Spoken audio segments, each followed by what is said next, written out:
ठीक है, तो लास्ट क्लास तक अपन ने जो है लास्ट क्लास में गैल्वेनोमीटर, एमीटर और वोल्टमीटर वो तीनों इंस्ट्रूमेंट अपन ने देख लिए थे। उन तीनों के अंदर किसी को कोई डाउट?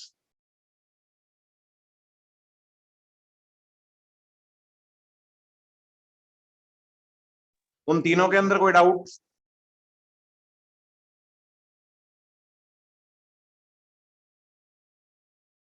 अरे बोलो।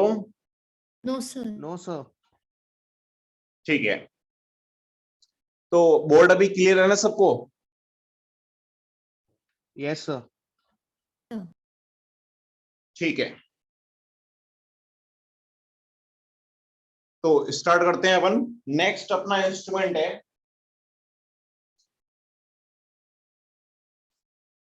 Metre bridge.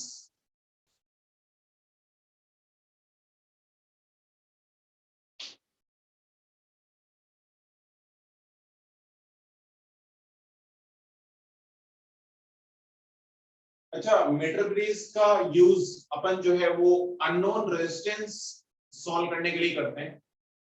कभी भी अगर अननोन रेजिस्टेंस की वैल्यू निकालनी है अपने को तो मीटर ब्रीज का यूज करते हैं। बहुत सिंपल सेटअप है, कुछ नहीं होता मीटर ब्रीज के अंदर। बस अपन क्या करते हैं कि यहां पे अपन, अगर तुम्हें व्हीटस्टोन ब्रिज वाला याद है तो अपन व्हीटस्टोन ब्रिज वाला कॉन्सेप्ट यूज करते हैं। यहाँ पे व्हीटस्टोन ब्रिज फॉर्म करने का ट्राई करते हैं। व्हीटस्टोन ब्रिज क्या है, सबको याद है? Yes sir. क्या होता है व्हीटस्टोन ब्रिज?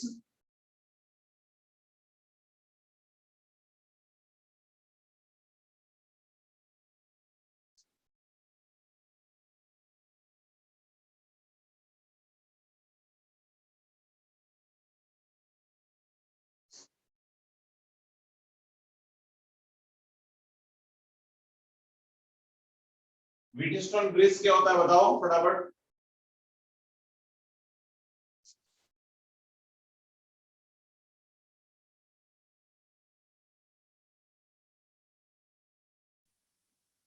जब दो साइड के रेजिस्टेंस का रेशियो इक्वल होता है तो फिफ्थ वाली ब्रांच में करंट जीरो।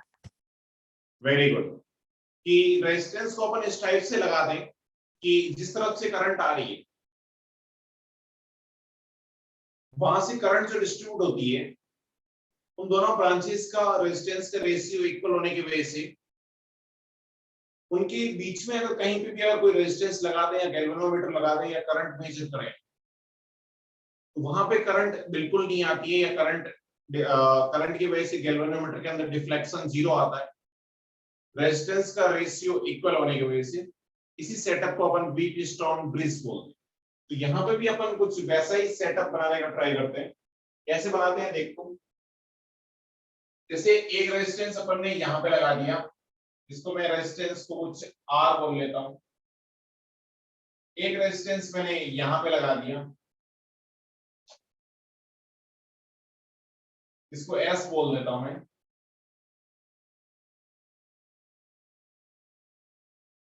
या एक्स बोल दो, ज्यादा अच्छा है।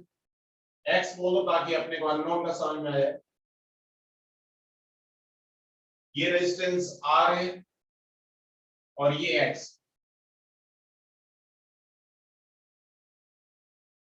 अब यहां पे अपन ने क्या किया, कोई रेजिस्टेंस नहीं लगा रखा, लेकिन यहां पे अपन ने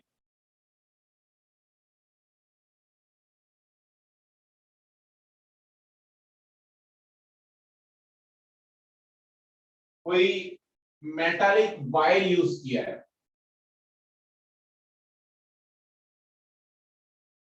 मेटालिक वायर यूज किया है। लेट से कि इसकी लेंथ एल है, इसकी लेंथ एल है। जनरली इसकी लेंथ अपन 100 सेंटीमीटर लेते हैं या 1 मीटर लेते हैं, बट अभी अपन जो है एल ले लेते हैं। और इस पूरे सेटअप से अपन क्या करते हैं, एक बैटरी लगा देते हैं।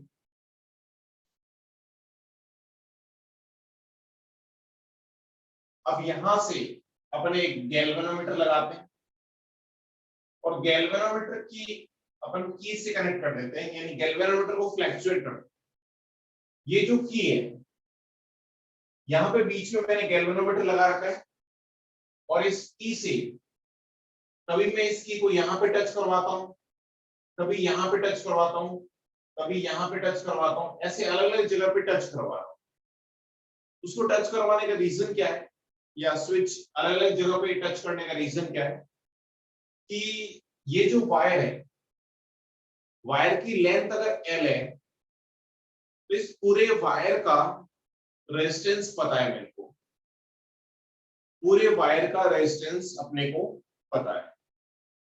कैसे पता है? इस वायर का रेजिस्टेंस जो भी होगा अपने को पता है कि आर जो होता है, resistance equal to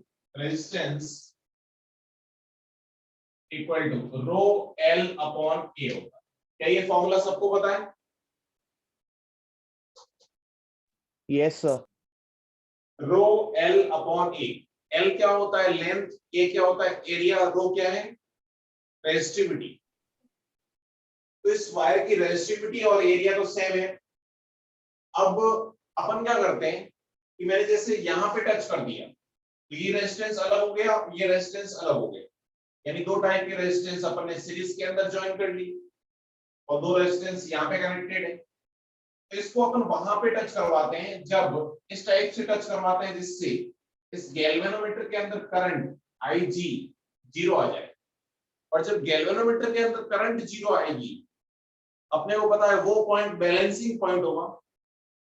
balancing point का इन द सेंस कि उस पॉइंट पे this upon this equal to this upon this होगा, रेजिस्टेंस का रेशियो इक्वल होगा, व्हीटस्टोन ब्रिज बन जाएगा।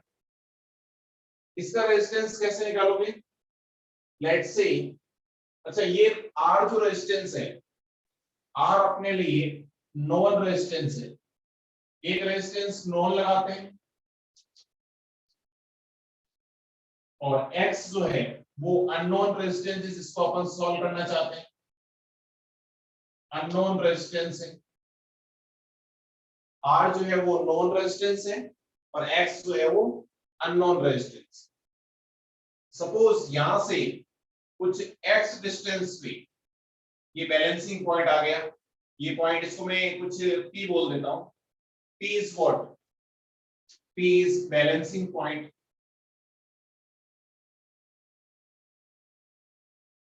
बैलेंसिंग पॉइंट का मीनिंग है कि जहां पे स्विच को टच करवाने से गैल्वेनोमीटर के अंदर डिफ्लेक्शन बिल्कुल जीरो आता है।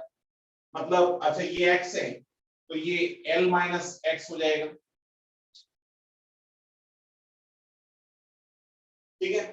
तो अगर ये P पॉइंट पे टच करने से गैल्वेनोमीटर पे करंट जीरो आ रहा है, if Ig equal to zero, if Ig equal to zero at point P,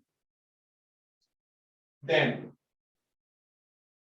क्या मैं व्हीटस्टोन की कंडीशन से ऐसा ले सकता हूं कि रेजिस्टेंस का रेशियो इक्वल होगा, यानी R upon X should be equal to, अब इसका रेजिस्टेंस लिखना है अपने को। इसका रेजिस्टेंस क्या होगा? रो L अपॉन ए। तो रो L क्या है इसका? X अपॉन इसका एरिया। इसका क्या लिखूंगा? रो L अपॉन ए। तो रो सेम होगा, लेंथ कितना है? L minus x upon area. तो रो एरिया ये तो कैंसिल आउट हो गए, यानी R अपॉन एक्स ये किसके इक्वल आ गया?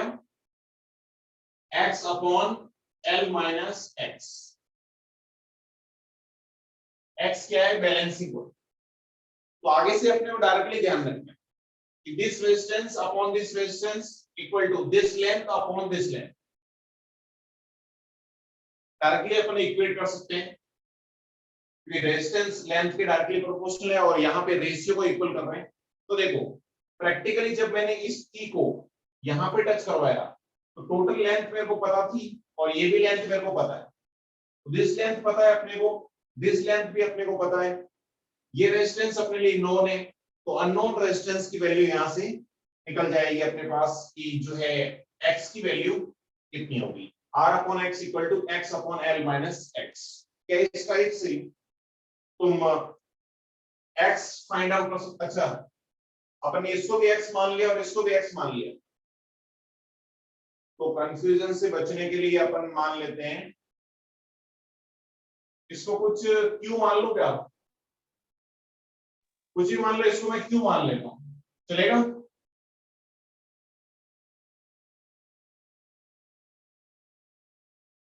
इसको क्यू मान लेता हूं, तो क्यू अपने लिए अननोन रेजिस्टेंस है, x upon L minus x हो जाएगा।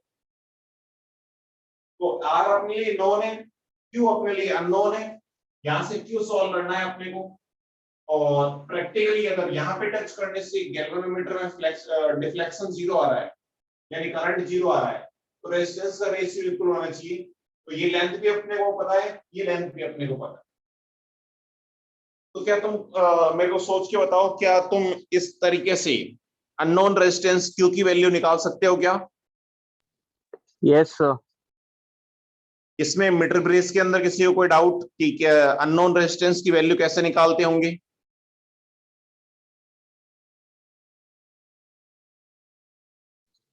No, क्या इस sir. टाइप के एग्जांपल ट्राई कर सकते हैं अपन? Yes, sir. कोई डाउट नहीं है किसी को? Any doubt?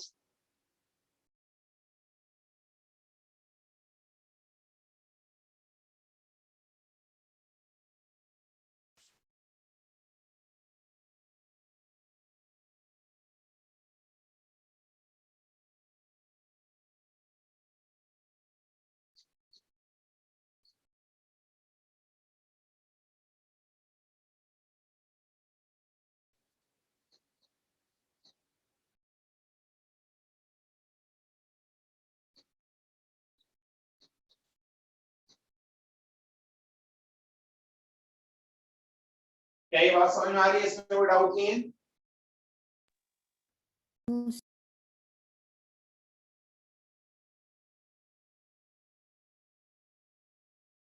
तो मीटर ब्रेस किसके लिए यूज होता है? Used for determining value of unknown resistance, unknown resistance। क्या ये बात समझ में आ रही है सबको?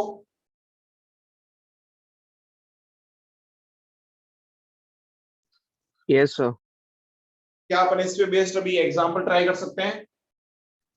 Yes, sir. ठीक है, चलो एग्जांपल ट्राई करते हैं। इसको रफ कर दो ना मैं। Yes, sir. ठीक है,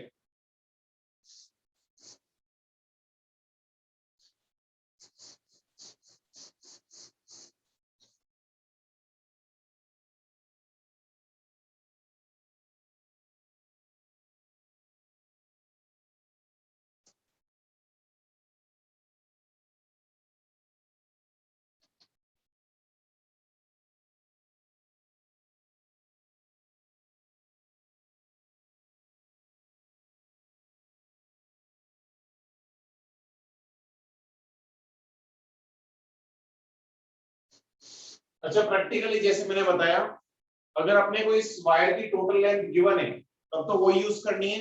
अगर गिवन नहीं है तो लैब के अंदर जनरली अपन 1 मीटर यूज करते हैं, यानी 100 सेंटीमीटर यूज करते हैं। तो कभी गिवन है तब तो ठीक है, नहीं गिवन है तो फिर 100 सेंटीमीटर यूज करना है आपने। ठीक है, जैसे ये गिवन है कि ये 30 सेंटीमीटर है, ये एक्स है, ये वाई है, ये 30 सेंटीमीटर है और ये 70 सेंटीमीटर, टोटल 100 सेंटीमीटर। ये 30 है, ये 70 है।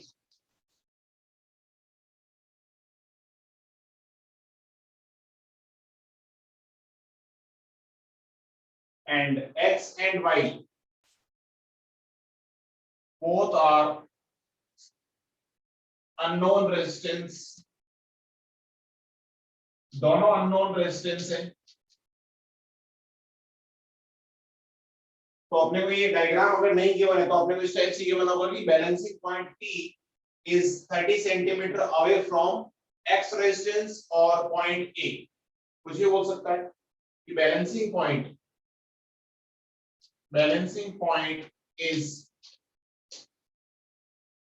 30 सेंटीमीटर फ्रॉम एक्स रेजिस्टेंस। तो एक्स रेजिस्टेंस अगर बोले, इसका मतलब अपने को इस एंड से डिस्टेंस दे रखी है, ठीक है। एक्स का मतलब अपने को एक्स वाले एंड से डिस्टेंस दे रखी है।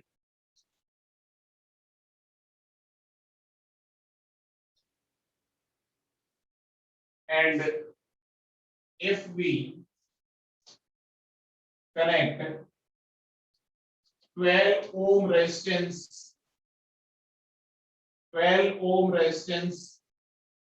parallel to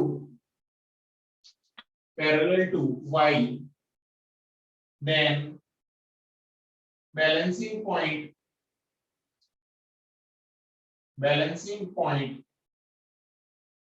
is displaced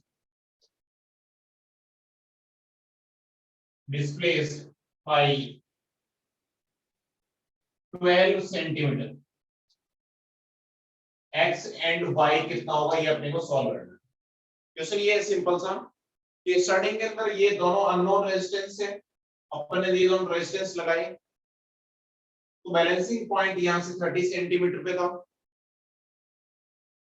अब अपन ने क्या किया, इस y के पैरेलल में एक और रेजिस्टेंस लगा दिया 12 ओम का। 12 ओम के लगाने से ये बैलेंसिंग पॉइंट 12 सेंटीमीटर जो है शिफ्ट हो गया। अब किस तरफ शिफ्ट हुआ ये अपने को खुद को सोचना पड़ेगा, अपने को दिमाग लगाना पड़ेगा।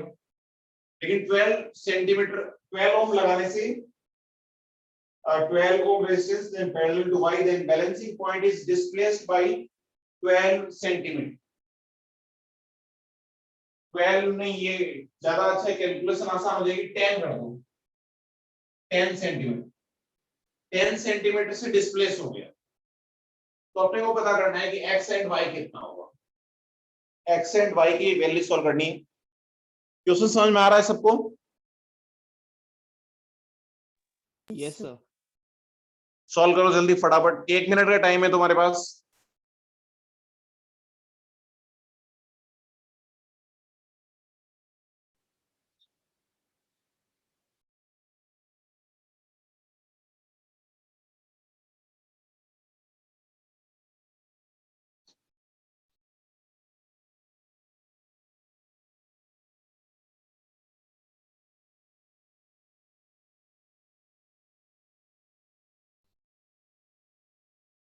जल्दी से ट्राई करो।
अच्छा, इसको रफ कर दूं क्या मैं?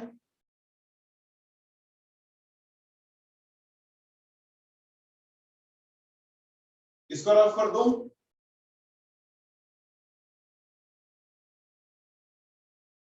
Okay, sir. सॉल्व हो गया?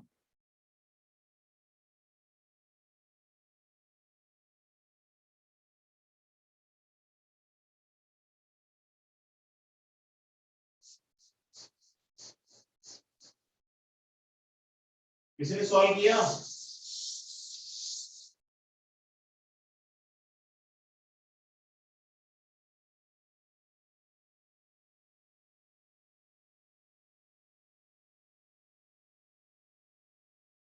हाँ तो इधर ध्यान दो।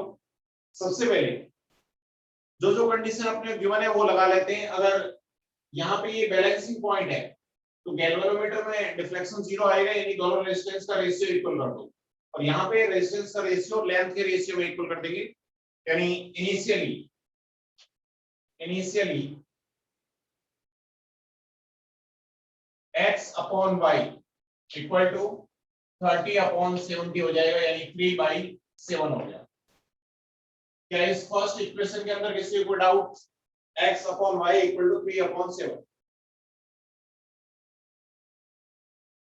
फर्स्ट इक्वेशन के अंदर कोई डाउट?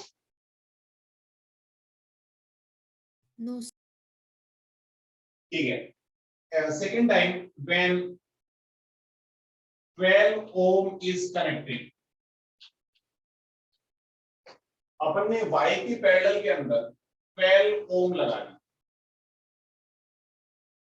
अच्छा, लॉजिकली सोच के बताओ कि किसी रेजिस्टेंस के पैरेलल में रेजिस्टेंस लगाने से नेट रेजिस्टेंस डिक्रीज होता है या इंक्रीज होता है? डिक्रीज होता है सर। डिक्रीज होता है। जैसे 2 ओम है, इसके पैरेलल में तुमने एक और 2 ओम लगा दिया, तो नेट ऑफ 2 into 2 अपॉन 4, यानी 1 हो गया, यानी कम हो गया। लेकिन सीरीज में अगर लगाते हो तो इंक्रीज हो जाता है। तो ये नेट, ये अगर डिक्रीज हो गया तो ये लेंथ भी डिक्रीज हो जाएगी, क्योंकि रेशियो सेम रहना ना। और ये लेंथ अगर डिक्रीज होगी, इसका मतलब पी पॉइंट इधर की तरफ शिफ्ट होगा। तो अब ये लेंथ कितनी होगी? अब ये लेंथ हो जाएगी 40, 10 से शिफ्ट करना है ना अपने को, तो पी पॉइंट अब यहां पहुंच जाएगा और ये हो जाएगा 60। क्या ये बात समझ में आ रही है सबको? Yes sir. बैलेंसिंग पॉइंट किधर शिफ्ट होगा, क्या समझ में आ रहा है? जिधर रेजिस्टेंस कम होगा उधर की लेंथ कम होनी चाहिए। तो पहले 70 थी, तो अब 70 से कम होगी। अपने को वो बोल रहा है कि 10 से शिफ्ट हो रही है, यानी अब 60 हो जाएगी ये, और ये 40 हो जाएगी। तो रेजिस्टेंस का रेशियो कर लेते हैं। ये रेजिस्टेंस कितना है? आपकी x ही है। ये कितना होगा? नेट रेजिस्टेंस कितना होगा इसका? 12y upon 12 plus y। 12y upon 12 plus y equal to 40/60, यानी 2/3। ये सेकंड इक्वेशन आ गई। तो क्या फर्स्ट एंड सेकंड को सॉल्व करके किसी ने किया है सॉल्व? x एंड y की वैल्यू निकाल सकते हो? मेरा 16 और 4 आ रहा है सर। कितना आ रहा है? 16 और 4। 16 और 4। हाँ। x कितना आ रहा है? 4। सॉरी, X x 16 आ रहा है। नहीं, x 16 आ रहा है और y 4 आ रहा है। ओके, ठीक है, मैं सॉल्व कर लेता हूं। देखो, तो ये हो जाएगा, देखो 3 से इसको कैंसिल आउट कर देता हूं, 4 टाइम्स, तो 4y, ये हो गया तुम्हारे पास 4 into 2, 8y equal to, x की वैल्यू यहां से पुट कर लेता हूं। x की वैल्यू आ जाएगी 3/7 into y, 3/7 into y into 12 plus y। ये हो गया 4 into 2, 8y। x की वैल्यू पुट कर दी 3/7 into y into 12 plus y। y से ये y कैंसिल हो गया, ये हो गया 56 divide by 3 minus 12 equal to y। तो y आ गया अपने पास 56 माइनस 36 डिवाइड बाय 3, यानी ये कितना आ गया? 20/3 y। y आ गया 20/3, तो x आ जाएगा 20/3 into 3/7, यानी 20/7।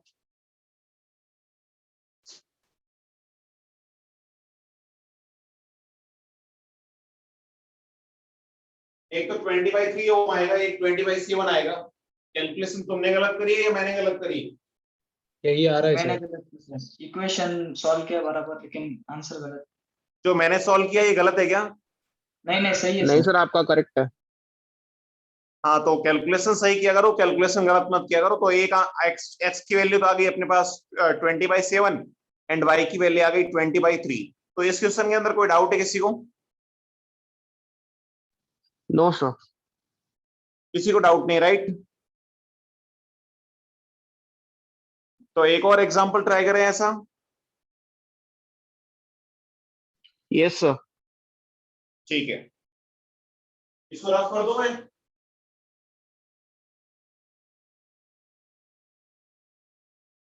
Yes sir.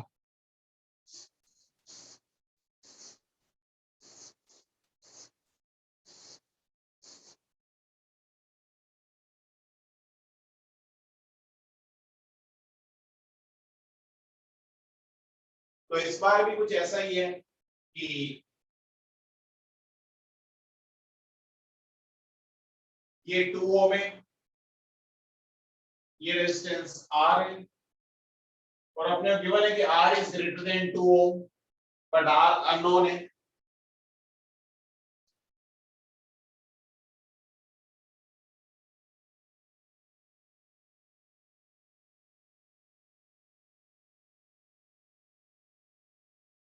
और यहाँ पे इस टाइप से गैल्वेनोमीटर लगाया, इसके अंदर डिफ्लेक्शन Ig इक्वल टू 0 आ गया। ये लेंथ L है, तो टोटल लेंथ 100 है, इसलिए ये 100 माइनस L हो गया।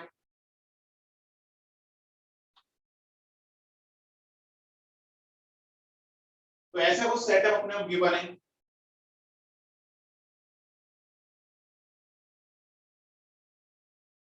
और अपने को ये गिवन है कि when we interchange R and 2 ohm, 2 ohm और R को अगर आप तुम इंटरचेंज कर दो, then balancing point is displaced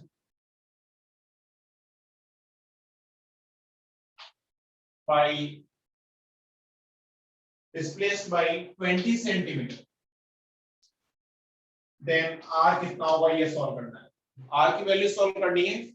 अगर इन दोनों को इंटरचेंज कर दिया, मतलब इसकी जगह 2 ओम लगा दिया, यहाँ पे R लगा दिया, तो बैलेंसिंग पॉइंट जहां पे था, जैसे पहले यहाँ पे था, अब 20 सेंटीमीटर शिफ्ट हो गया, या तो इधर चला गया या इधर चला गया।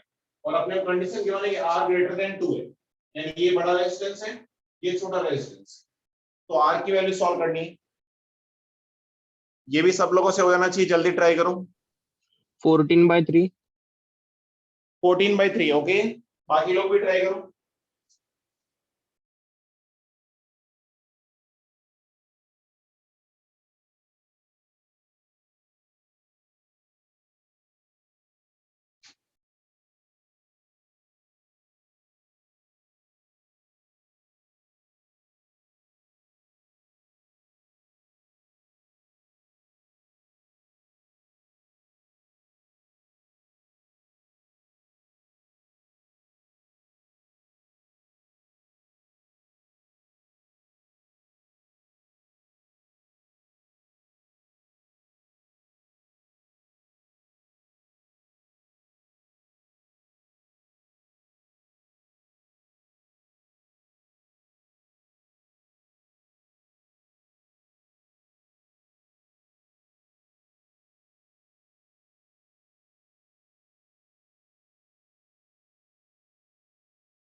अरे कोई डाउट है क्या?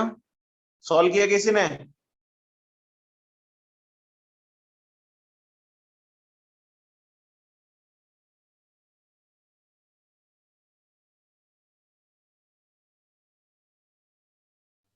सॉल्व किया कि नहीं हो गया?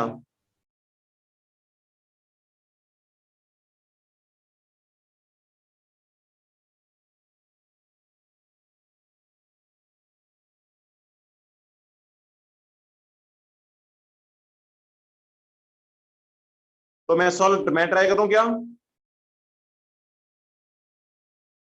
इधर ध्यान दो सब लोग। ओके, गार्गी का 2 ओम आ रहा है। 2 ओम तो ये रेजिस्टेंस है, 2 ओम फिर तो सेम हो जाएगा ना। सेम होता तो फिर सर डिस्प्लेस होता ही नहीं सही ना है कि इंटरचेंज करने गलत के। नहीं पता मुझे। क्या? सही है कि गलत है नहीं पता।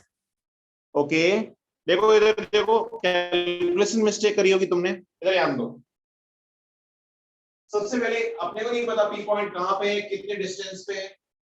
तो इनिशियली जब अपन ने इंटरचेंज नहीं किया था तो रेजिस्टेंस की वैल्यू इक्वल कर दो। तो मैं लिख सकता हूं कि 2 upon r, this upon this equal to this length upon this length, यानी 2 upon r equal to l upon 100 minus l। ये पहली इक्वेशन मिल गई अपने को। Second time when we interchange, अच्छा अपन रेजिस्टेंस को जब इंटरचेंज करते हैं, मतलब इसको यहां लेके चले गए, इसको यहां लेके चले गए, तो यहां पे पहले 2 ओम था, बाद में अपन ने R रेजिस्टेंस लगा दिया और R की वैल्यू ग्रेटर देन 2 है। R की वैल्यू ग्रेटर देन 2 है, यानी इस साइड का रेजिस्टेंस क्या इंक्रीज हो गया? Yes sir. इस साइड का रेजिस्टेंस अगर इंक्रीज होगा तो इसकी लेंथ भी इंक्रीज होगी, यस यानी ये जो शिफ्टिंग है वो इधर होनी चाहिए। बैलेंसिंग पॉइंट इज शिफ्टिंग, और 20 सेंटीमीटर से ये बोल रहा है, तो 20 सेंटीमीटर से शिफ्टिंग हो गया। तो आप सोचो कि ये लेंथ कितनी आएगी? अब ये L plus लेंथ 20। कितनी आ गई? L+20 आ गई क्या? Yes sir. तो रेजिस्टेंस ये तो हो गया R अपॉन ये रेजिस्टेंस है 2 इक्वल टू ये लेंथ हो गई L+20। तो ये लेंथ कितनी होगी बताओ? 80 माइनस L। 100 माइनस कर दो ना, टोटल 100 है ना, देखो L 100 माइनस L टोटल 100 है, तो 100 माइनस ये कितनी है? L+20, तो ये हो गई 80 माइनस L। तो ये लेंथ हो गई 80 माइनस L, ये हो गई 20 प्लस L, तो ये हो गई 80 माइनस L। ये सेकंड इक्वेशन मिल गई अपने को। तो फर्स्ट और सेकंड को सॉल्व कर लो, सिंपल। तो R आ जाएगा और L भी आ जाएगा।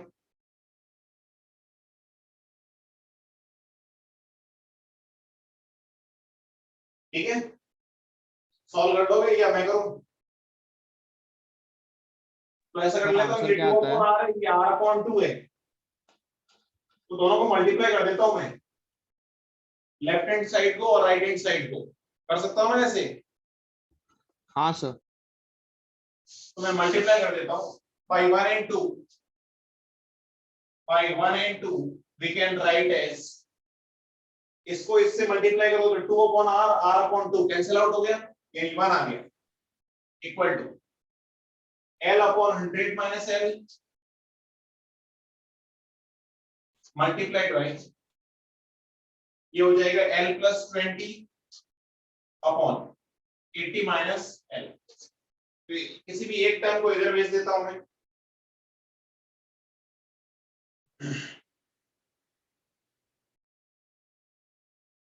तो एक टर्म को अगर इधर भेजोगे तो ये हो गया 80 माइनस L,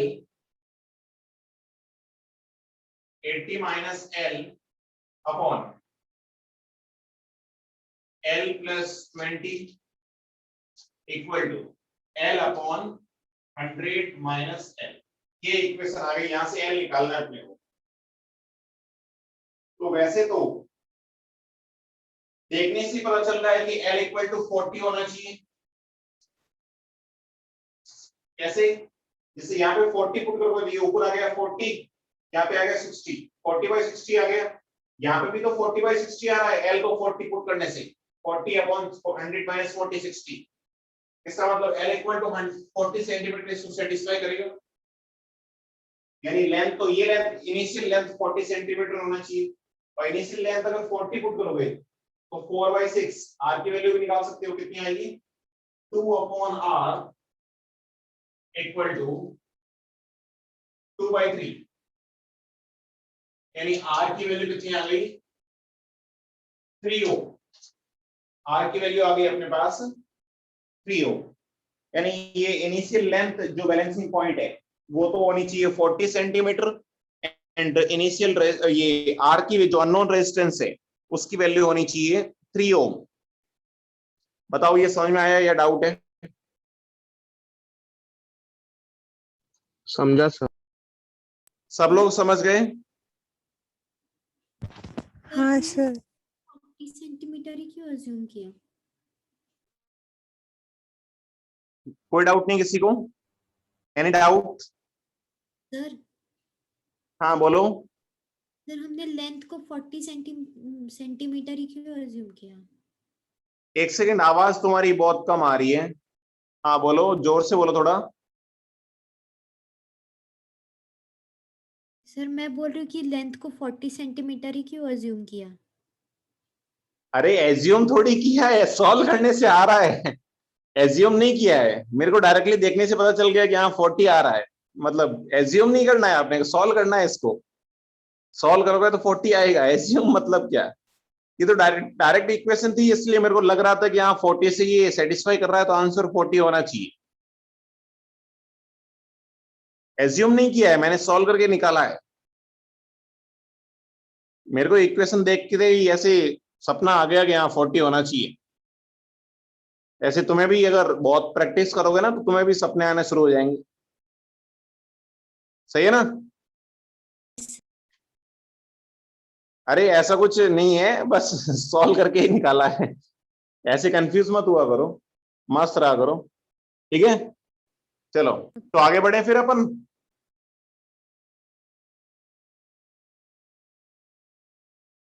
यहां तक कोई डाउट नहीं किसी को, राइट?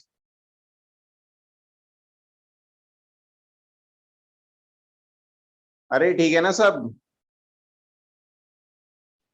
हाँ सर। ठीक है, तो नेक्स्ट अपना सबसे लास्ट इंस्ट्रूमेंट स्टार्ट करते हैं अपन, पोटेंशियोमीटर। नेक्स्ट हेडिंग डाल दो, पोटेंशियोमीटर।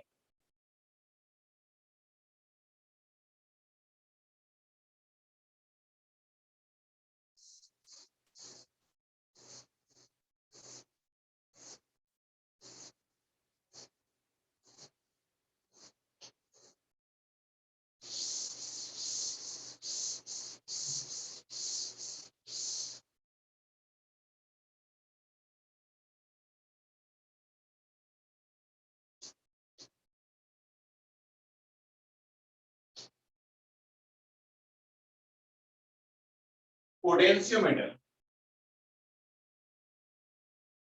तो पोटेंशियोमीटर ये भी फिजिक्स का जो है इंस्ट्रूमेंट होता है, जो कि वोल्टेज या पोटेंशियल, नाम से पता चल रहा है पोटेंशियल मेजर करने के काम आता है। यूज, अच्छा इसका एक और यूज है कि किसी भी बैटरी का अगर तुम्हें इंटरनल रेजिस्टेंस पता करना है अननोन बैटरी का, तो वो भी इससे सॉल्व कर सकते हो।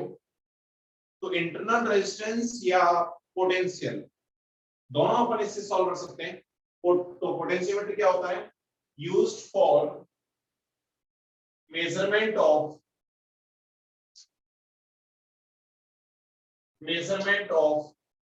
potential and internal resistance, potential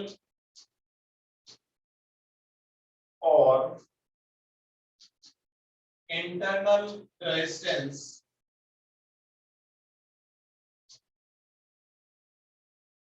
of a battery. Battery का अगर तुम्हें पोटेंशियल पता करना है या इंटरनल रेजिस्टेंस पता करना है, तो उसके लिए जो है अपन ये यूज करते हैं। इसके अंदर भी वैसा ही जैसे अपन ने मीटर ब्रिज के अंदर वायर यूज किया था, वैसा का वैसा ये वायर यूज करते हो, थोड़ा सा शिफ्टिंग करवाते हो, कहाँ पे करंट जीरो है वो पता कर लेते हो, वोल्टेज इक्वल कर लेते हो। सिंपल सी मैकेनिज्म है। एक चीज और बता देता हूं, लोग पोटेंशियोमीटर की डायग्राम से तो सबसे कंफ्यूजन रहता है स्टूडेंट्स को, जनरली मेडिकल के स्टूडेंट्स को, जितने भी अपने इंस्ट्रूमेंट पढ़े उन सारे इंस्ट्रूमेंट में से ये पांचवा इंस्ट्रूमेंट पढ़ रहे हैं अपन, इन पांचों इंस्ट्रूमेंट में से सबसे ज्यादा जो कंफ्यूजन रहता है वो कंफ्यूजन रहता है पोटेंशियोमीटर के अंदर। लेकिन अपने पास सबका इलाज है। तुम ये समझ लो कि मैं दो छोटे छोटे से तुम्हें फॉर्मूले बताऊंगा, दो छोटे छोटे से फॉर्मूले बताऊंगा, एकदम छोटे से। अगर तुमने वो फॉर्मूले ध्यान रख लिए, बहुत आसान आसान सी फॉर्मूले, तो अपनी जिंदगी आसान हो जाएगी। कैसे निकाला वो सब मैं डेरिवेशन वगैरह सब कुछ बताऊंगा, लेकिन वो फॉर्मूले ऐसे समझ लेना कि पोटेंशियोमीटर का पूरा निचोड़ है। तो देखो पोटेंशियोमीटर होता क्या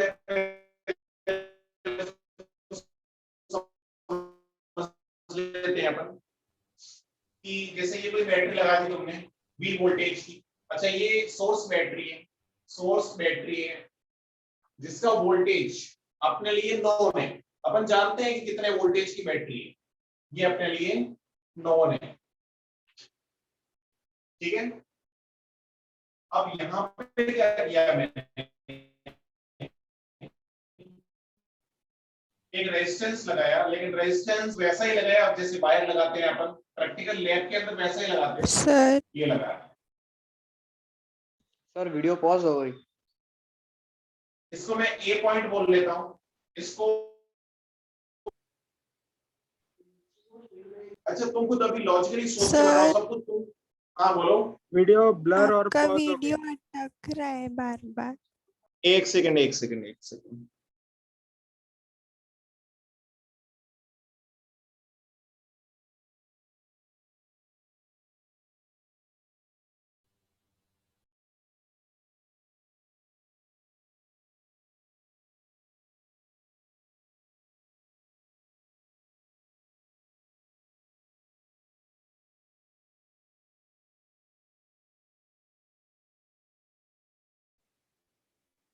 अभी वीडियो सही दिखाई नहीं दे रहा क्या?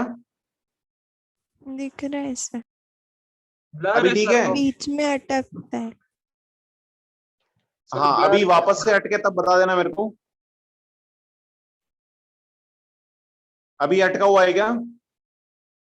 नहीं, ठीक है, वो कभी कभी थोड़ा सा फ्लैक्चुएट हो जाता है, लेकिन अभी ठीक है ना? हाँ सर। ठीक है। अच्छा तो मेरा क्वेश्चन का आंसर दो तुम, तो ये सब कुछ चलता रहेगा। मेरे को एक बात बताओ कि अगर अपने को इस बैटरी का वोल्टेज पता है जो कि V है, तो A और B जो वायर है इसके दोनों एंड पे वोल्टेज डिफरेंस कितना होगा या वोल्टेज कितना होगा? वी। क्या सबको समझ में आ रहा है V होगा? Yes sir. पक्का समझ में आ रहा है सबको? Yes sir. यस बस सर। पोटेंशियोमीटर अगर ये समझ में आ गया तुम्हें तो समझ लेना पोटेंशियोमीटर खत्म हो गया, इतना बहुत है। अब ढंग से समझना अपन कैसे कैलकुलेट करते हैं अननोन बैटरी का वोल्टेज या पोटेंशियल।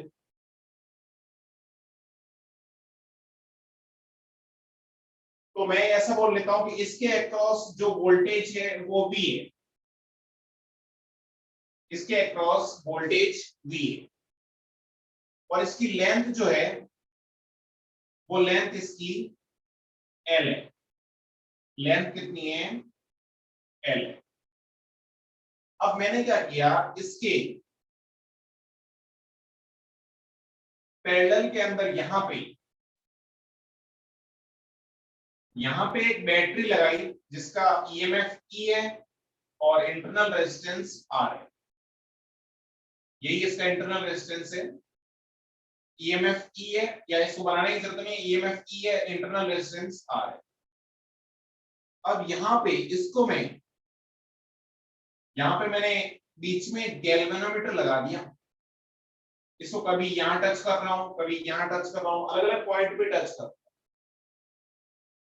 और ये क्या है, ये अननोन बैटरी है, अननोन बैटरी है। अननोन बैटरी यानी अपन इसका रेजिस्टेंस कैलकुलेट करने का ट्राई कर रहे हैं। तुम कुछ लॉजिकली सोचो, अगर दो पॉइंट के बीच में पोटेंशियल सेम है, अगर दो पॉइंट का पोटेंशियल, जैसे ये दोनों पॉइंट है, इसका पोटेंशियल 10 वोल्ट है और इसका पोटेंशियल भी 10 वोल्ट है, तो इनके बीच में करंट फ्लो करेगी क्या? नहीं। नहीं नहीं sir. करेगी। तो मैं भी वैसा ही कर रहा हूं। मैं क्या कर रहा हूं, मेरे को देखो है ना, मेरे को इन दोनों के अक्रॉस पोटेंशियल पता है। अभी मैं कैसे पता, कैसे मैं बताता हूं। अभी मेरे को ये पता है कि ये टोटल वोल्टेज की है, तो यहां से सपोज x डिस्टेंस पे, x लेंथ पे, x लेंथ पे मेरे को कोई ऐसा पॉइंट P मिल गया जिससे इस गैल्वेनोमीटर, वहां पे टच करवाने से गैल्वेनोमीटर में करंट 0 आई। यहां से मेरे को एक पॉइंट P मिल गया x डिस्टेंस पे, यहां पे टच करने से गैल्वेनोमीटर में करंट 0 आ गई। गैल्वेनोमीटर में करंट नहीं आई, इसका मतलब डेफिनेटली इस वायर के अक्रॉस जितना वोल्टेज होगा उतना ही इसके अक्रॉस वोल्टेज होगा, तभी वोल्टेज सेम होने की वजह से करंट सेम नहीं आई। क्या ये बात समझ में आ रही है? हाँ सर। Yes sir. अब मेरे को इस वायर का AP वायर का रेजिस्टेंस निकालना है, AP वायर का रेजिस्टेंस निकालना है या AP वायर का वोल्टेज निकालना है। रेजिस्टेंस से ज्यादा इंटरेस्टेड अपन वोल्टेज के अंदर है। तो देखो टोटल L लेंथ के अंदर वोल्टेज कितना डिस्ट्रीब्यूटेड था? V। L लेंथ के अंदर वोल्टेज कितना डिस्ट्रीब्यूटेड था? L लेंथ के अंदर वोल्टेज डिस्ट्रीब्यूटेड था V। तो 1 के अंदर कितना हो गया? V upon L। तो X के अंदर कितना हो गया? V upon by L into X। X। क्या ये बात समझ में आ रही है? हाँ। इसका मतलब मेरे को इन दोनों टर्मिनल के अक्रॉस वोल्टेज पता है। वोल्टेज अक्रॉस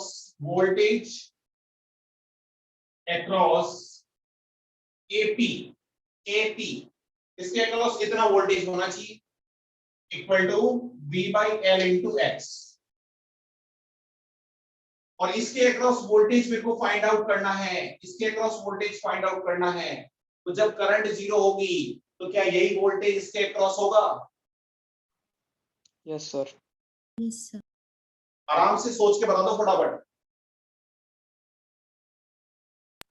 हाँ सर। तो क्या EMF की वैल्यू आ गई मेरे पास at when IG equal to 0, galvanometer में करंट 0 है, then V by L into X should be equal to EMF E।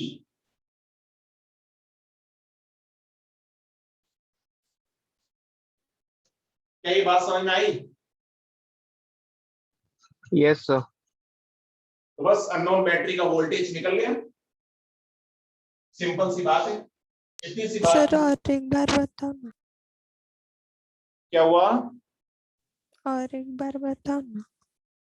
अरे ऐसा था, मैं बोल के बता देता हूँ, आई थिंक समझ में आ जाएगा तुम्हें। देखो कि अपने पास देखो सबसे पहले डायग्राम याद करो, जब मैंने ये बैटरी अननोन बैटरी नहीं लगाई थी तब तुमने ही तो बोला था कि अगर सोर्स बैटरी का वोल्टेज V है तो इस L लेंथ की वायर के अक्रॉस वोल्टेज V होगा। क्या ये बात समझ में आई? हाँ। तो L लेंथ के अंदर वोल्टेज V है, तो 1 के अंदर V by L, X के अंदर V by L into X, voltage को बांट दिया मैंने, सिंपल।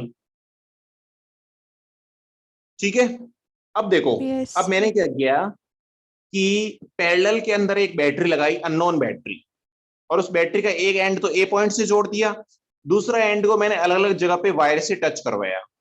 जहां पे टच करने से करंट 0 आ रही थी गैल्वेनोमीटर में, उस पॉइंट को पकड़ लिया मैंने। अब गैल्वेनोमीटर के अंदर करंट जीरो आ रही है, इसका मतलब क्या है कि करंट जीरो तब होती है जब दोनों टर्मिनल के अक्रॉस वोल्टेज सेम होता है, जीरो है। यानी बैटरी के अक्रॉस वोल्टेज एंड एपी के अक्रॉस वोल्टेज सेम होना चाहिए। तो एपी के अक्रॉस तो वोल्टेज अपन ने पहले निकाल रखा V by L into x. Battery के अक्रॉस जब करंट फ्लो नहीं कर रही है तो इसका जो ईएमएफ होगा वही वोल्टेज होगा, मतलब ई। तो ई इक्वल टू आ गया V by L into x. बोलो हाँ बात सर। चमकी क्या? हाँ पक्का समझ में आ गया? Yes sir. अच्छा, ऐसे में किसी बहुत सारी बैटरी का पोटेंशियल भी तो निकाल सकता हूं। तुम अच्छा, तुम खुद लॉजिकली सोचो कि जैसे ये तो मैंने बैटरी 1 ली, इसके अलावा अगर मैं दूसरी बैटरी लूंगा तो उसका ईएमएफ आ जाएगा। कैसे आएगा? उसके लिए एक्स निकाल लो, V बाई एल इंटू उसका एक्स इक्वल टू उसका ईएमएफ। V बाई एल तो सेम रहेगा ना यार, टोटल लेंथ सेम है और सोर्स की बैटरी सेम है, यानी नई बैटरी लेने से चेंज क्या होगा? एक्स चेंज होगा ना। तो फॉर मैं ऐसा लिख सकता हूं ना, मैं अपने को एक चीज तो ये ध्यान रखना है, V by L into X equal to EMF की for two unknown battery, for two unknown battery, अगर अपन दो अननोन बैटरी यूज करें तो V बाई एल तो दोनों के लिए सेम आएगा। क्या मैं ऐसे लिख सकता हूं कि E1 इक्वल टू क्या आएगा? V by L into x1। E2 क्या आएगा? V by L into x2। x1 x2 different आएगा, तो क्या E1 by E2, E1 by E2 x1 by x2 के इक्वल आएगा? क्या E1 by E2 x1 by x2 के इक्वल आएगा?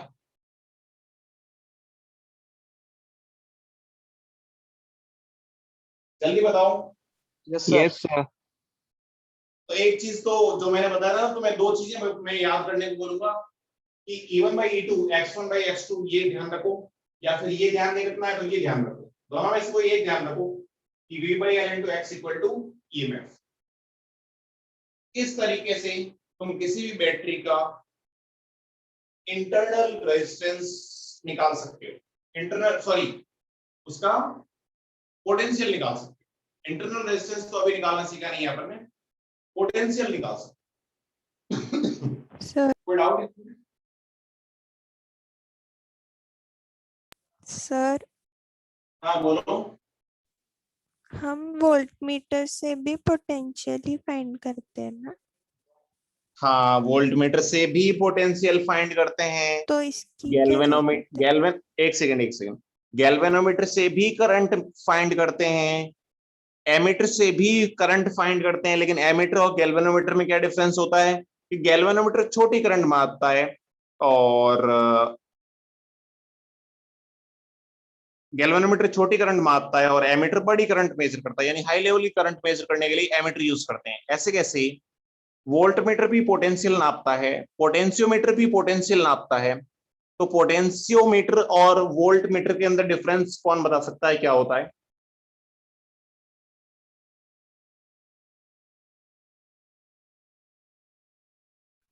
सर वोल्टमीटर से हम लोग एक डिफाइंड वैल्यू तक ही मेजर कर सकते हैं, लेकिन पोटेंशियोमीटर से हम लोग कितनी भी बड़ी वैल्यू निकाल सकते हैं सर। Very good. वोल्टमीटर की एक रेंज होती है, वोल्टमीटर की एक रेंज होती है कि उतने रेंज तक ही अपन जो है उसका वोल्टेज सॉल्व कर सकते हैं। लेकिन पोटेंशियोमीटर में कोई रेंज नहीं है। तुमको डायग्राम देख के बताओ ना यार, कोई रेंज नहीं है। बस तुम अगर ज्यादा बहुत बड़ी बैटरी लगाओगे, जैसे अपने को देखने से पता चल रहा है, देखो इधर देखो कि अगर ईएमएफ ये V बाई एल तो सेम है, V बाई एल तो सबके लिए सेम है। ईएमएफ जो है वो डायरेक्टली प्रोपोर्शनल एक्स, मतलब अगर बड़ी बैटरी लोगे, बड़े ईएमएफ की बैटरी लोगे, बड़े वोल्टेज की बैटरी लोगे तो एक्स बढ़ेगा। तो अगर एक्स इस पॉइंट से भी बाहर चला गया तो बड़ा वायर ले लो, नेक्स्ट टाइम वायर बड़ा ले लो तो एल भी चेंज हो जाएगा और एक्स नया मिल जाएगा अपने को। तो कितना भी बड़ा जो है अपन वोल्टेज मेजर कर सकते हैं, किसी कोई रेंज नहीं होगी, ये बेनिफिट होता है। तो क्या दोनों में डिफरेंस समझ में आ रहा है सबको? यस ठीक है। तो अभी मैं ये तो पोटेंशियोमीटर से अपन ने ईएमएफ कैसे निकालते हैं वो देख लिया। अभी अपन पोटेंशियोमीटर से इंटरनल रेजिस्टेंस कैसे निकालते हैं उसकी बात करते हैं।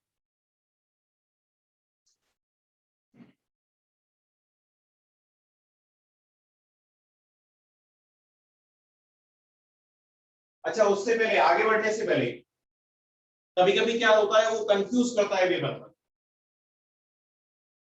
कि ये सोर्स बैटरी है, इस सोर्स बैटरी का खुद का कुछ रेजिस्टेंस आर है, तो इसका रेजिस्टेंस आर होगा ना, तब भी इस फॉर्मूले पे कोई फर्क नहीं पड़ेगा।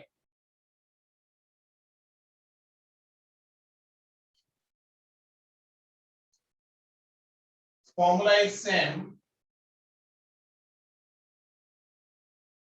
if source battery has some resistance,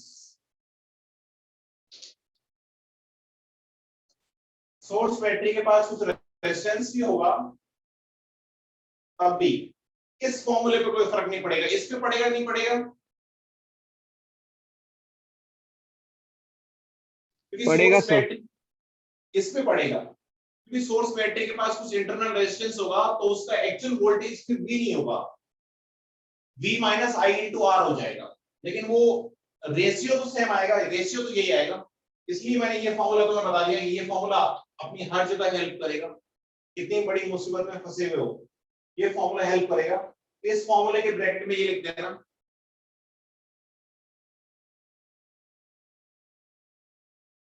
इस फॉर्मूले के ब्रैकेट में ये लिख देना, फॉर्मूला हमेशा यूज कर सकते हो उसको, क्या हुआ? हमेशा ये फॉर्मूला यूज कर सकते हैं। हाँ, हमेशा हमेशा उसके लिए हमेशा। तो 2 बैटरी चाहिए ना, किसके लिए? 2 अननोन बैटरी चाहिए रहेगी ना अगर ये फॉर्मूला करना है यूज। हाँ, क्वेश्चन में ऑब्वियसली बात है, क्वेश्चन में 2 अननोन बैटरी है तभी यूज कर सकते हैं, अदरवाइज तो E1 E2 कैसे निकालोगे, लेकिन 2 बैटरी है तब हमेशा यूज कर सकते हो। ठीक है? हाँ हाँ हाँ। सर।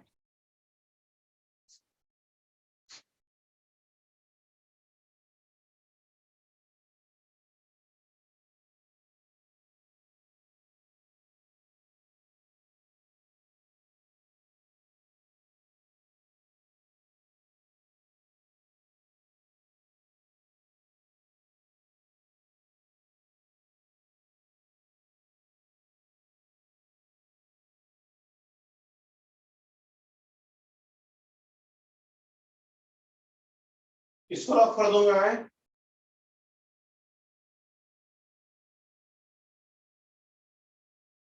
अरे इसको रफ कर दूं ना?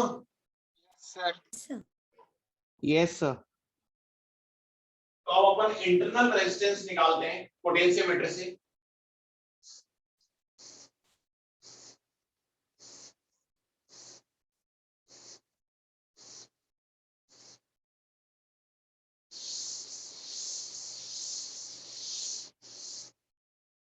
कैलकुलेशन ऑफ इंटरनल रेजिस्टेंस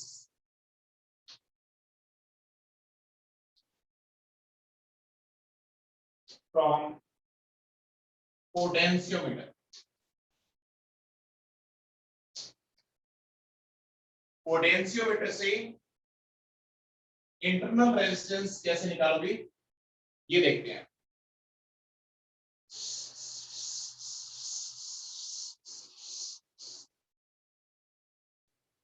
तो पहले मैं सेटअप बना लेता हूं।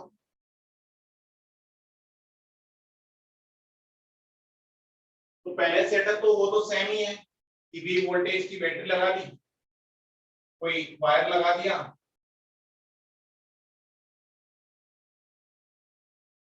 और यहाँ पे एक बैटरी लगा दी जिसका EMF E है, रेजिस्टेंस ये है, और यहाँ पे टच करने से ये गैल्वेनोमीटर है, करंट गैल्वेनोमीटर में 0 आ रही है।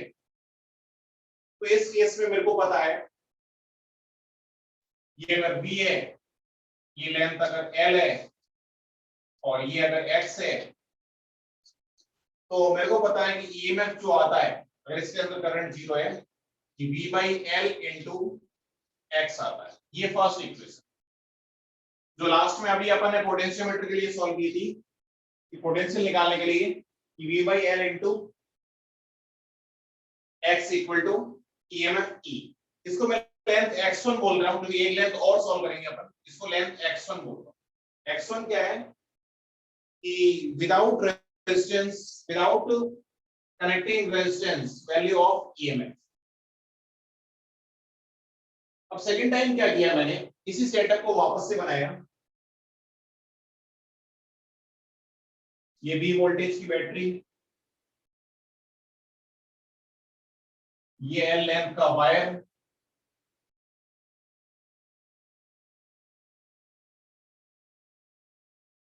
ये बैटरी। लेकिन इस बार अपन ने इस सेटअप के पैरेलल में कोई एक नॉन रेजिस्टेंस लगा दिया। लेट्स से कि ये नॉन रेजिस्टेंस R है, ये नॉन रेजिस्टेंस R है। उसके बाद अपन जॉकी को टच कर रहे हैं, उसके बाद यहाँ पे इसको आप टच कर रहे हैं, यहाँ पे गैल्वेनोमीटर लगा दिया और इसको अलग अलग पॉइंट पे मैं टच कर रहा हूं। ये लेंथ अब लेट से कि x2 हो गई, टोटल लेंथ तो L ही है। अब इसके अंदर सपोज जिस पॉइंट पे करंट IG 0 आएगा, इसके अंदर करंट 0 है, तब तो E equal to V by L into x1 है। x1 लेंथ क्या है कि balanced point when no resistance is connected, कोई रेजिस्टेंस कनेक्टेड नहीं। ये क्या है, x2 क्या है कि balanced length when R resistance is connected parallel to battery E, या series in the series of internal resistance R, कुछ भी बोल सकते। अब यहां पे मेरे को लॉजिकली सोच के बताओ कि अगर अपन ने रेजिस्टेंस R लगा रखा है और इस यहाँ पे गैल्वेनोमीटर में करंट 0 है, तो बात तो वही है, कॉन्सेप्ट तो वही है। इस इन दोनों के अक्रॉस और इन दोनों के अक्रॉस वोल्टेज सेम होना चाहिए। तो इसके अक्रॉस तो वोल्टेज कितना है कि V by L into x2, इसके अक्रॉस तो voltage V by L into x2।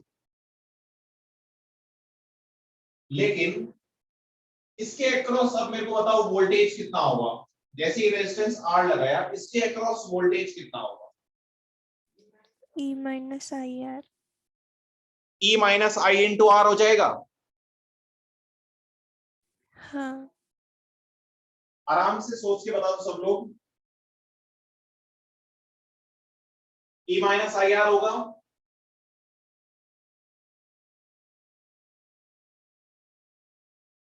तो इसके अक्रॉस जैसे ये AB है, तो AB के अक्रॉस वोल्टेज कितना होगा? E minus I into small r। तो E माइनस I कितना होगा? E upon R plus R, E upon small r plus capital R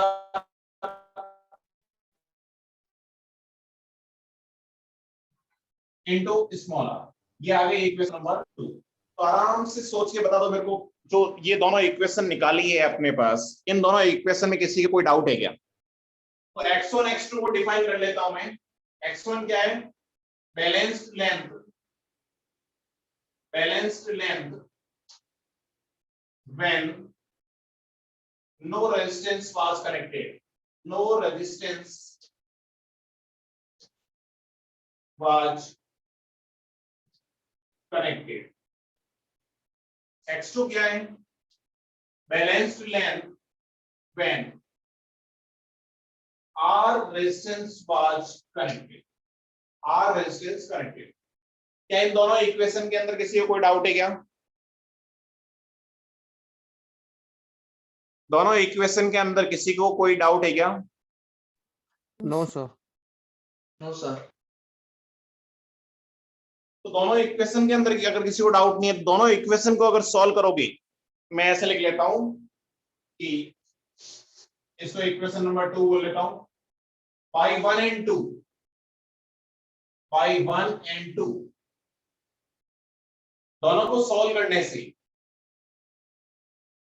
जो अपने पास इंटरनल रेजिस्टेंस आएगा स्मॉल r, ये सॉल्व करना तुम्हारा काम है, सिंपल मैथमेटिक्स है, जगह नहीं है यहाँ पे और मैं कर भी नहीं।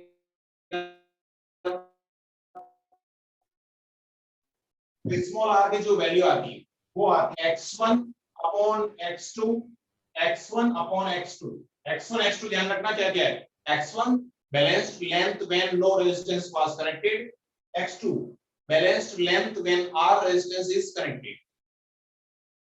x1 upon x2 minus 1 multiplied by capital R जो रेजिस्टेंस तुमने कनेक्ट किया है। ये फॉर्मूला अपने को याद होना चाहिए। इंटरनल रेजिस्टेंस अगर निकालना है तो ये अपने को याद होना चाहिए। Internal resistance equal to x1 by x2 minus 1 into capital R। Internal resistance equal to x1 by x2, x1 by x2 into capital R।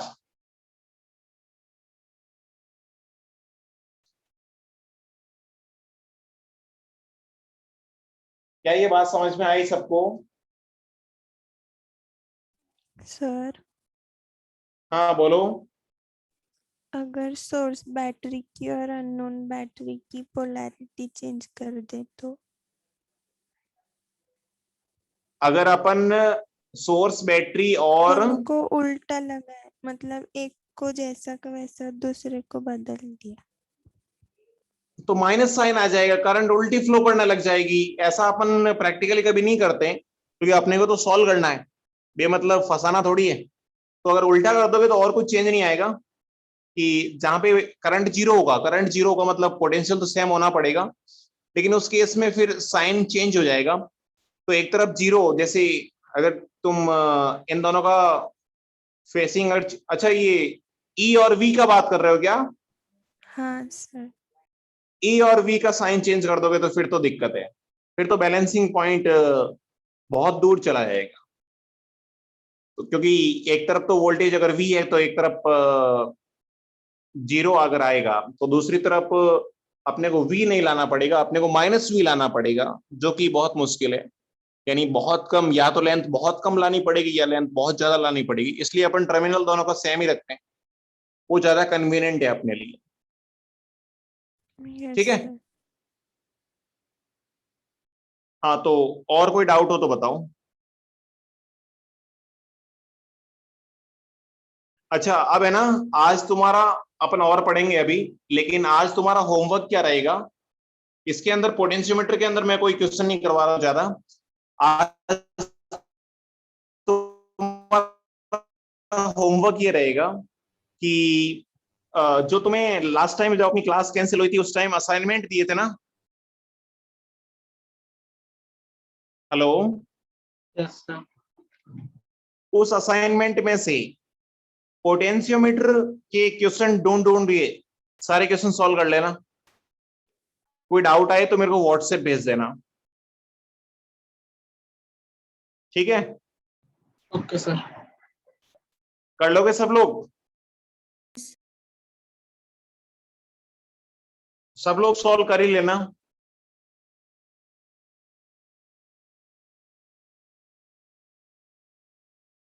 अरे ठीक है ना, कर लोगे सॉल्व? Sir yes sir. ठीक है।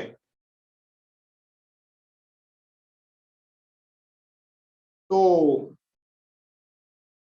पोटेंस ये अपने इंस्ट्रूमेंट सारे कंप्लीट हो गए। इन इंस्ट्रूमेंट में एक बार वापस से मेरे को बता दो, सारे इंस्ट्रूमेंट में किसी को भी कोई डाउट हो तो बता दो।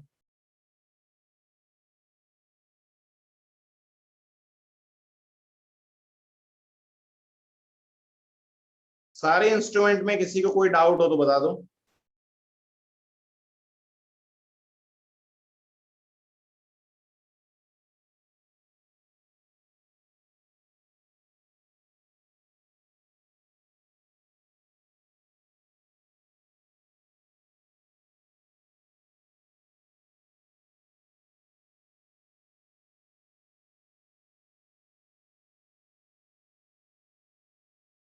कोई डाउट है क्या? सर। No, sir. ठीक है, तो ये अपना चैप्टर कंप्लीट हो गया। नेक्स्ट चैप्टर की सर हेडिंग डाल दो। होमवर्क और एक बार बोलो ना।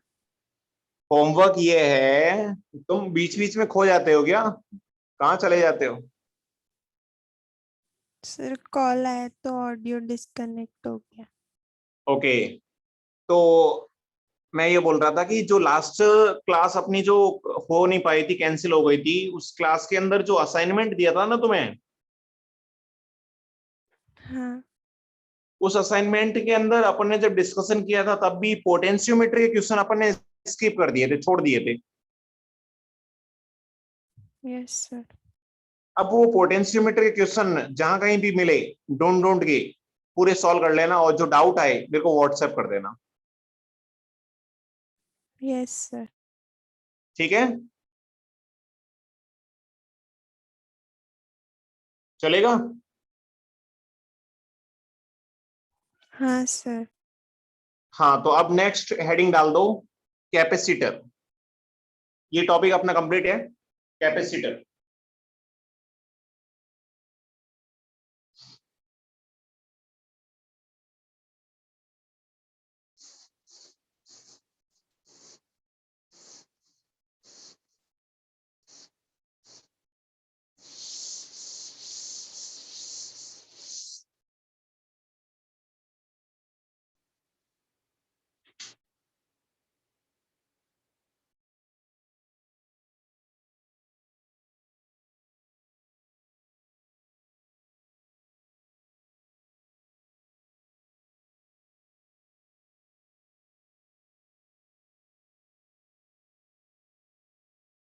कैपेसिटर,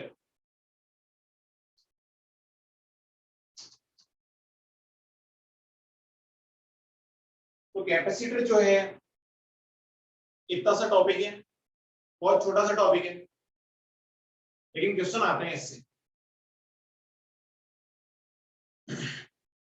कुछ क्वेश्चन, चैप्टर छोटा सा ही है लेकिन क्वेश्चन आते हैं, और बहुत आसान आसान से क्वेश्चन आते हैं। तो अगर तुम्हें बेसिक चीजें पता है तो आराम से क्वेश्चन सॉल्व हो जाएंगे, बहुत छोटी छोटी सी बातें। तो एक चीज तो जो मैंने पहले से ही बता रखी है तुम्हें कि रेजिस्टेंस जो होता है, रेजिस्टेंस वो क्या करता है, एनर्जी। अच्छा, पहले बैटरी का लेते हैं। बैटरी जो होती है, बैटरी एनर्जी सप्लाई करती है।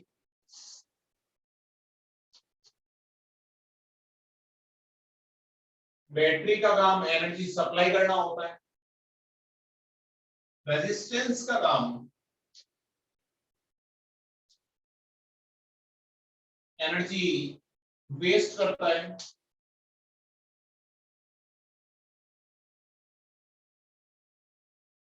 रेजिस्टेंस एनर्जी वेस्ट करता है, और only for resistance battery circuit हो तो अपन ने पढ़ी भी रखा है कि बैटरी जितनी एनर्जी सप्लाई करती है, रेजिस्टेंस पूरी की पूरी वेस्ट कर देता है, सारी की सारी वेस्ट कर देता है। तो रेजिस्टेंस एनर्जी वेस्ट करता है। सर आवाज ठीक से नहीं आ रहा। आवाज नहीं आ रहा क्या सही से? नहीं सर, अटक रहा है बीच बीच में। अच्छा,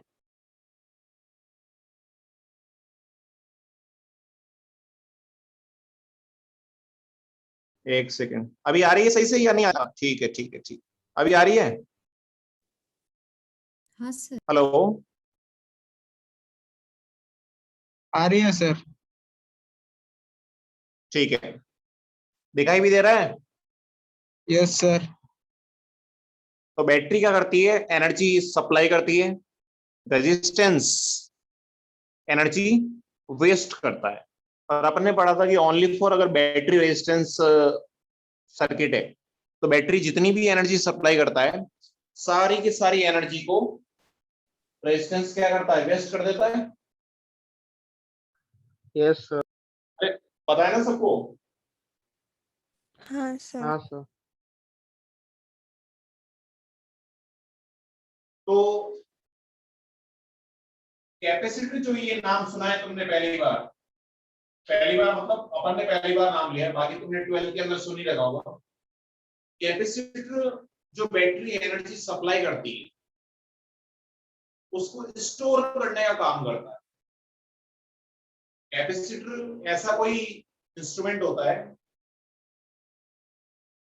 जो, या डिवाइस होता है जो एनर्जी को स्टोर कर सकता है। कैसे कर सकता है, क्या रीजन होता है, ये सब अपन डिटेल में पढ़ेंगे, लेकिन अभी ध्यान रख लो, स्टोर्स एनर्जी। तो अभी अपन ने 3 चीजें पढ़ी है, मतलब 2 तो पढ़ ली है और एक अभी पढ़ने वाले हैं।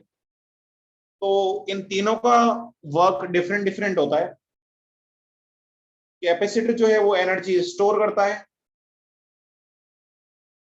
और बैटरी एनर्जी सप्लाई करती है और रेजिस्टेंस एनर्जी वेस्ट करता है।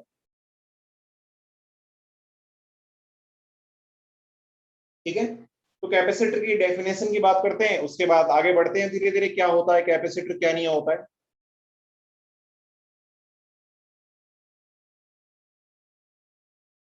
तो कैपेसिटर क्या होता है इसको देखते हैं। तो capacitor is a device, definition लिख सकता हूं मैं, capacitor is a device used for, या used for लिखने की बजाय अपन सीधा ऐसे लिख लेते हैं कि capacitor is a device that stores electrical energy in, that stores, device that stores electrical energy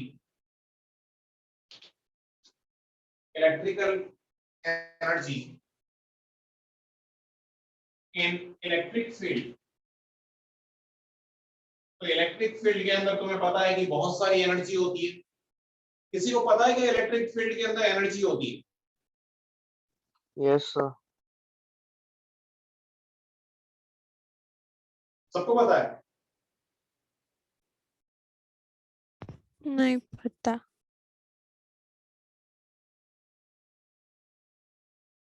तो तुमने एक फॉर्मूला पढ़ा होगा इलेक्ट्रोस्टैटिक के अंदर एनर्जी डेंसिटी का।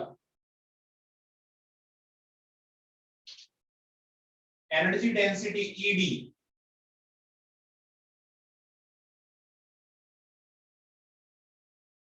ये फॉर्मूला पढ़ा गया? नहीं sir. Half epsilon not into E square, E is electric field.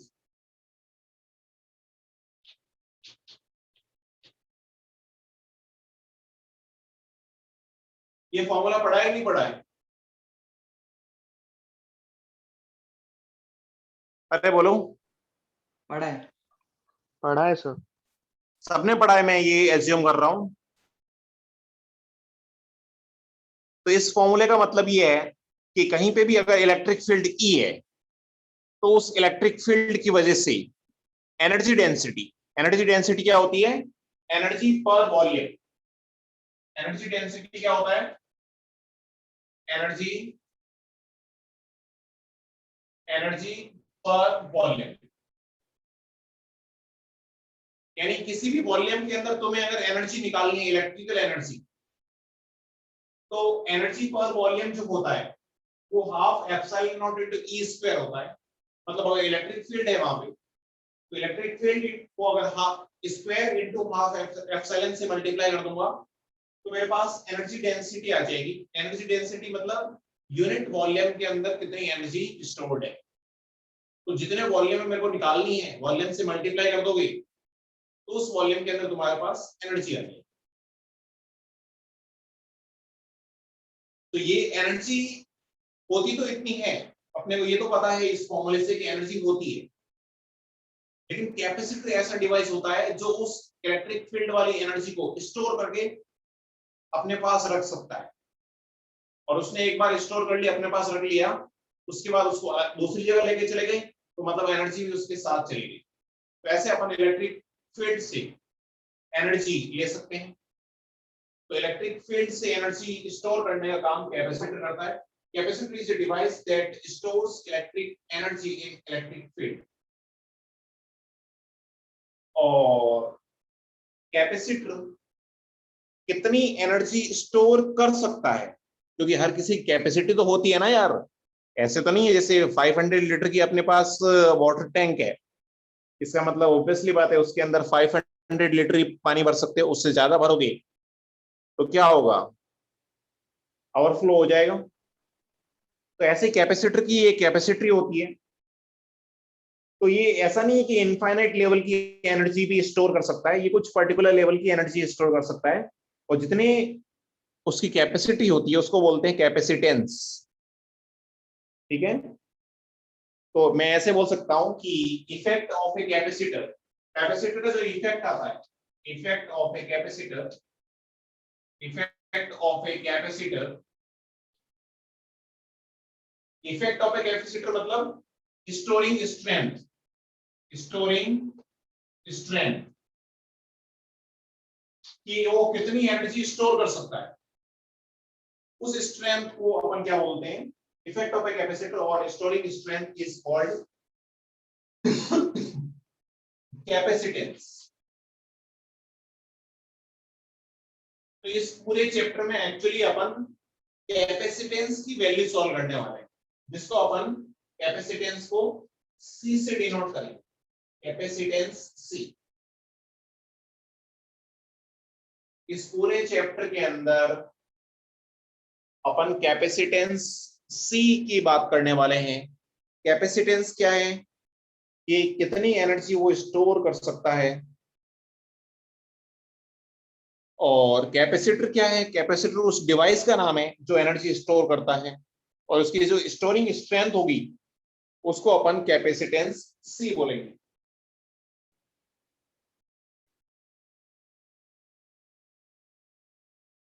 तो इसमें किसी को कोई डाउट है क्या? अभी नो सर। इसके बारे में अपने को ज्यादा कंफ्यूज नहीं होना है कि कैसे स्टोर करता है, कितनी स्टोर करता है, क्या होता है क्या नहीं होता है। अभी सिंपल इतना समझ लो कि इलेक्ट्रिक फील्ड के अंदर एनर्जी होती है, ये अपने को पता है। कैसे पता? Half epsilon not into E square.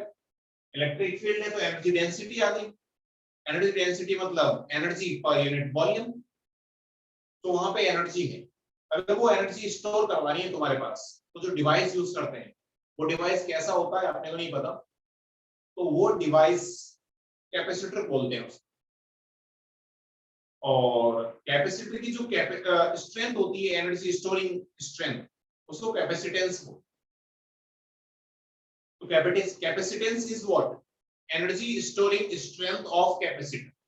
And what is capacitor? Energy storing device. Simple, छोटी छोटी बातें हैं, ज्यादा कोई बड़ी बातें नहीं। रिपीटेड स्टूडेंट हो तो ये इसमें कोई डाउट्स नहीं होना चाहिए। अपन आगे बढ़ते हैं, इनमें कोई डाउट्स हो तो बोला था। No sir. इनमें कोई डाउट है किसी?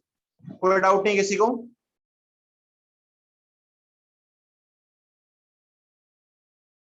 कोई डाउट है क्या? No sir. ठीक है, नो सर। आगे बढ़ते हैं अपन।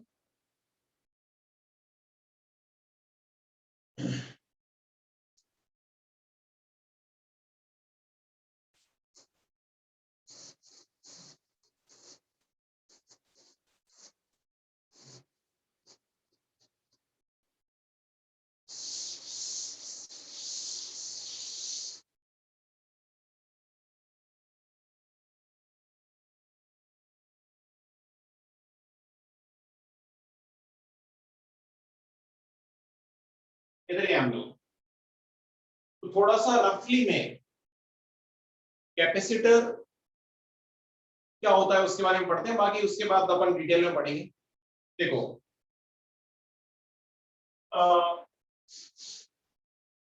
कैपेसिटर क्या होता है कि कोई भी दो कंडक्टर के छोटे छोटे टुकड़े ले लिया अपन ने। ये क्या है? पीस ऑफ कंडक्टर है।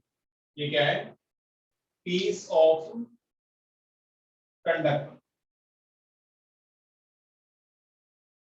अपन ने दो छोटे छोटे से कंडक्टर के टुकड़े ले लिए, स्मॉल पीस ऑफ कंडक्टर, उनको ऐसे पास पास में प्लेस कर दिया। तो पास पास में प्लेस करने के बाद अपन ने एक चीज और यूज करी एनर्जी ज्यादा स्टोर करवाने के लिए, कि एक को प्लस क्यू चार्ज दे दिया, एक को माइनस क्यू चार्ज दे दिया, यानी opposite charge opposite and equal charges are given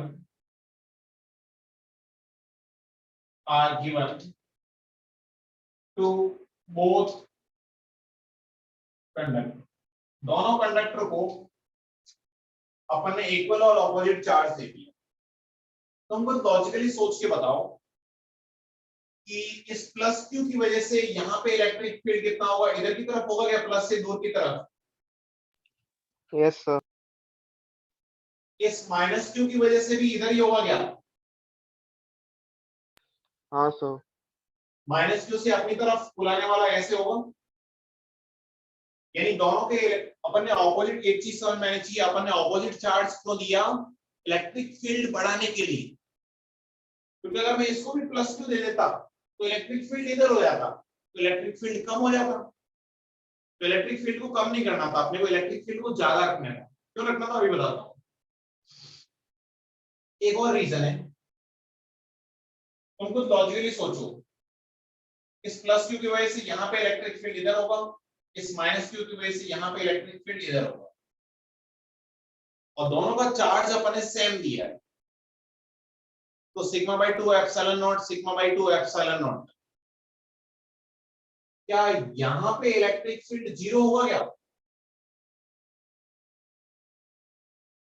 अरे बोलो। हाँ सर।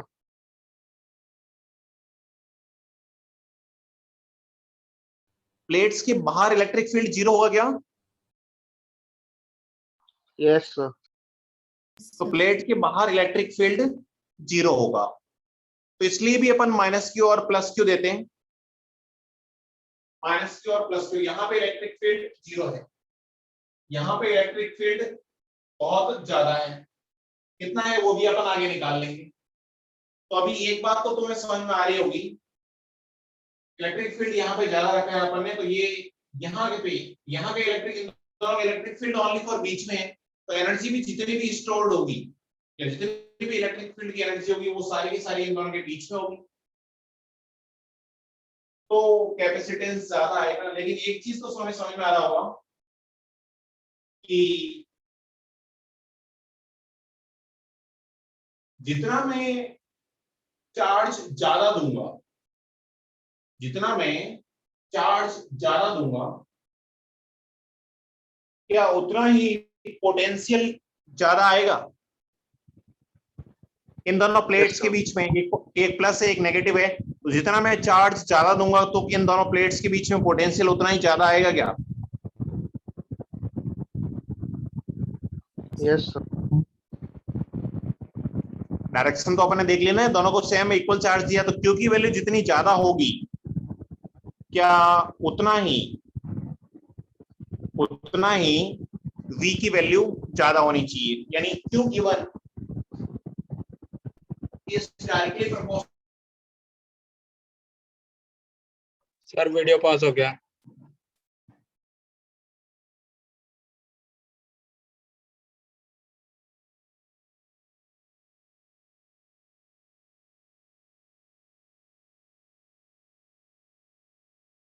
वीडियो पॉज हो